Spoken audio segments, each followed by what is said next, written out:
The rain stops, the clouds clear, and the backyard garden settles. A retaining wall stands here, an arrangement of stone and concrete holding the grade of a slope. Beneath the soil line, this structure is locked in a relentless, continuous physical struggle.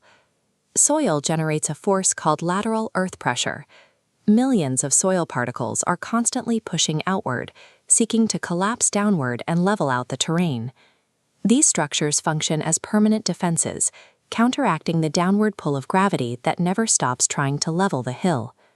The concrete fights a mathematically defined triangle of dirt behind it, known as the sliding wedge. Looking at this schematic, the sliding wedge is labeled Section 1. Its size is dictated by soil friction and gravity.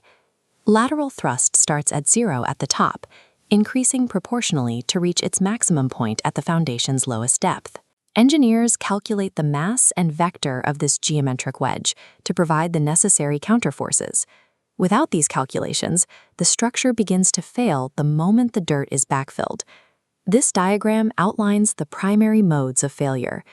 In the second image, we see sliding, which occurs when the lateral earth pressure entirely overpowers the frictional resistance holding the base in place. If the footing is too narrow or the base conditions are too smooth, millions of pounds of earth can push the entire wall horizontally downslope. The first diagram shows overturning. Here, the wall acts as a rigid lever, pitching forward and rotating directly around its front toe. This pivot happens when the wall lacks the internal weight required to resist the rotational moment generated by the sliding wedge. The soil pressure simply tips the scale. The third image illustrates bearing capacity failure. In this scenario, the concentrated load transferred by the wall exceeds what the earth beneath it can support, forcing the footing downward into the soil. At any given second, a retaining wall is being forced to slide, tip, or sink. It remains standing only because precise mathematical counterforces are keeping those movements in check. Historically, builders fought soil with shear mass. This is a gravity wall, shown in Diagram A. It relies entirely on being thicker and heavier than the dirt it holds back. As the required height of the wall increases, the volume of concrete needed to maintain that weight advantage becomes physically impractical and expensive. Diagram C introduces the cantilever retaining wall. This structure relies on a thin, reinforced vertical stem connected to a wide base slab, forming an inverted T shape. The crucial feature is the back section of that base slab, the heel, which extends into the hillside, sitting directly underneath the retained dirt. By extending the heel under the earth, the cantilever design captures the downward vertical weight of the soil itself. That mass presses straight down on the heel, creating an anchor that locks the base in place against the outward horizontal push. The cantilever wall uses the mountain's own mass to keep the concrete standing tall. Even a perfectly calculated cantilever wall faces an environmental variable that can ruin the equation: a severe rainstorm. When water saturates the ground, it fills the pores between dirt particles. This introduces hydrostatic pressure, which changes the mass and behavior of the sliding wedge.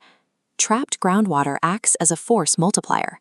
The lateral load a wall must withstand spikes dramatically, often doubling or tripling during wet seasons. To keep the structure from cracking, engineers implement a dedicated drainage system to relieve this added stress. This defense begins right behind the concrete, where the area is backfilled with porous 20mm drainage gravel. This gravel is wrapped in a geotextile fabric to let water through while keeping out water-trapping clays. As the groundwater drops through the gravel, it collects in a perforated agricultural drain pipe at the base.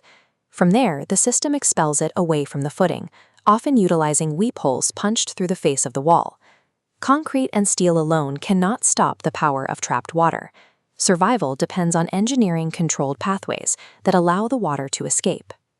When engineers must hold back a highway overpass or an entire mountainside, the standard cantilever design reaches its structural limits. This brings us to Diagram D, the counterfort retaining wall.